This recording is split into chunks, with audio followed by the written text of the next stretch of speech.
दोस्तों, चुनाव आयोग ने बिहार चुनाव का कार्यक्रम जारी कर दिया है, लेकिन इन चुनाव में होगा क्या? क्या नीतीश कुमार की सत्ता जाएगी जो 20 साल से चल रही है? क्या महागठबंधन सत्ता में आएगा? क्या जन सुराज जो है प्रशांत किशोर की पार्टी वो अपनी जगह बना पाएगी?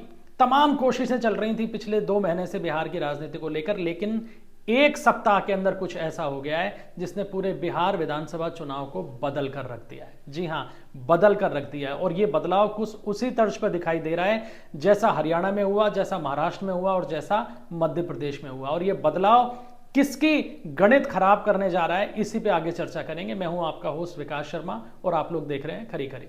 दोस्तों, नीतीश कुमार की बिहार की सफलता में एक बड़ा रोल महिलाओं का रहा है। महिला वोटर हमेशा नीतीश कुमार के साथ रही है। अब यह महत्वपूर्ण इस मायने में हो जाता है कि इस चुनाव के अंदर भी करीब 7 करोड़ 20 लाख मतदाता बिहार में अपने मताधिकार का प्रयोग करेंगे, जिनमें से करीब 3.92 करोड़ पुरुष मतदाता हैं और 3.5 करोड़ महिला मतदाता हैं। कम है, लेकिन 3.5 करोड़ हैं। लेकिन कम होते हुए भी इनका मतदान प्रतिशत ज्यादा रहता है। यह बड़ा रोचक आंकड़ा है दोस्तों, इसको ध्यान से सुनिएगा कि पिछले 3 चुनाव में 2010, 2015 और 2020 3 विधानसभा चुनाव में महिलाओं का जो वोट प्रतिशत है वो पुरुषों से ज्यादा रहा है। 2015 में तो 10% महिलाओं ने ज्यादा वोट डाला पुरुषों की तुलना में, और 2020 का जो पिछला विधानसभा चुनाव हुआ था उसमें भी 243 विधानसभा सीटों में से 167 विधानसभा सीटों में महिला वोटर्स आगे रही पुरुषों से वोट डालने में। जबकि 2005 का जो चुनाव हुआ था उसमें पुरुषों के वोट ज्यादा डलते थे। यानी पिछले 3 चुनाव के अंदर महिला वोटर्स ज्यादा निकली हैं वोट डालने के लिए, और यही इस चुनाव में भी गेम चेंजर साबित हो सकता है।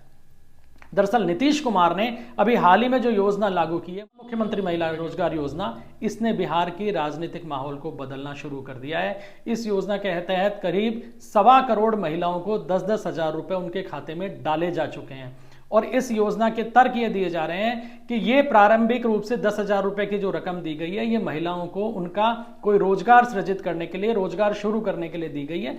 और अगर इसमें सफलतापूर्वक महिलाएं अपना रोजगार शुरू कर लेती हैं तो आगे उनको 2 लाख रुपए तक की मदद मिल सकती है। लेकिन भाई, खाते के अंदर 10,000 रुपए आ गए और बिहार जैसे गरीब प्रदेश में 10,000 रुपए खाते में आना बड़ी बात है। और इसी ने अब इस चुनाव को पलटना शुरू कर दिया है। तमाम सर्वे और तमाम विश्लेषक भी ये कह रहे हैं कि ये जो मुख्यमंत्री महिला रोजगार योजना है, ये बिहार के इस चुनाव में गेम चेंजर साबित होगी। जो महिला वोटर पहले से नीतीश कुमार के साथ था, लेकिन किसी भी कारणवश या किसी भी मुद्दे के कारण वो अब पीछे हटता दिखाई दे रहा था, वो अब एकदम से एग्रेसिव मोड में है और नीतीश कुमार के साथ उसी तरीके से इंटैक्ट दिखाई देने लग गया है जो कि पिछले विधानसभा चुनाव में होता आया है। इसके अलावा सोशल मीडिया एक अहम भूमिका अदा कर रहा है इन चुनावों के अंदर आरजेडी के जंगल राज को दिखाने में। और यह भी महत्वपूर्ण भूमिका शुरू हो चुकी है सोशल मीडिया के माध्यम से कि नए यानी जेनजी मतदाताओं को यह दिखाया जा रहा है कि बिहार में किस तरीके से जंगल राज हुआ करता था। यानी कुल मिलाकर उनको यह बताया जा रहा है कि आरजेडी के राज में और एनडीए के राज में अंतर क्या था।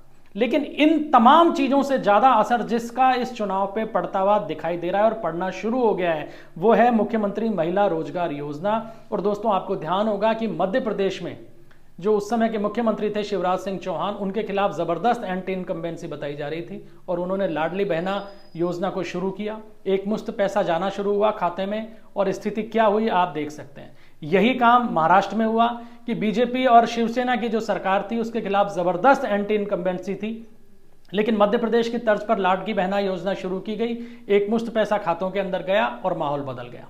महिला वोटर्स का जबरदस्त टर्नआउट रहा और एक तरफा टर्नआउट रहा एनडीए के पक्ष में और जबरदस्त जीत मिली। कुछ ऐसा ही बिहार में भी होता दिख रहा है।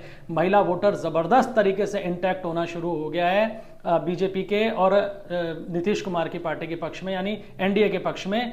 और अगर ये मतदान में भी तब्दील होता है तो एक बार फिर से नीतीश कुमार को मजबूती मिलना तय है। अब यहां पेच सिर्फ यही फंसेगा कि अभी तक एनडीए में सीट शेयरिंग को लेकर चीजें सामान्य नहीं हुई हैं। चिराग पासवान एक बार फिर अड़े हुए हैं पिछले विधानसभा चुनाव के तर्ज पे और 40 से ज्यादा सीटों की मांग कर रहे हैं। और चिराग की इस मांग के कारण ही एनडीए अभी तक सीट शेयरिंग को फाइनल नहीं कर पाया है। और अगर सीट शेयरिंग फाइनल नहीं हुई या चिराग की पार्टी अलग लड़ती है चुनाव, तो फिर नुकसान पिछले 2020 के चुनाव के तर्ज पर ही देखने को मिल सकता है। जहां तक जन स्वराज का बात है तो जन स्वराज जो प्रशांत किशोर की पार्टी है वो इतना नुकसान नहीं कर पा रही है। उसका नुकसान निर्भर करेगा प्रत्याशियों के ऊपर कि अगर आरजेडी से या बीजेपी से कोई मजबूत व्यक्ति टूटकर पार्टी छोड़कर जन स्वराज के टिकट पर चुनाव लड़ता है तो वो वोट भी काट सकता है। बाकी पार्टी बहुत अधिक प्रभावित नहीं कर रही है।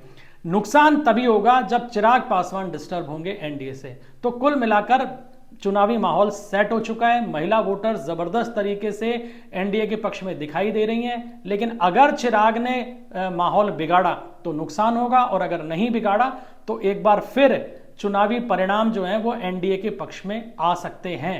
हम ये नहीं कह रहे हैं कि आएंगे, आ सकते हैं, क्योंकि इसमें बड़ी भूमिका एक बार फिर महिला वोटर ही निभाने जा रहा है, जो गेम चेंजर साबित होगा तमाम जो कयास लगाए जा रहे थे एंटी इनकम्बेंसी के, उसके बावजूद भी। आज के वीडियो में इतना ही। आगे फिर किसी सब्जेक्ट को लेकर आपके सामने हाजिर होंगे। तब तक के लिए इजाजत दीजिए। जय हिंद, जय भारत।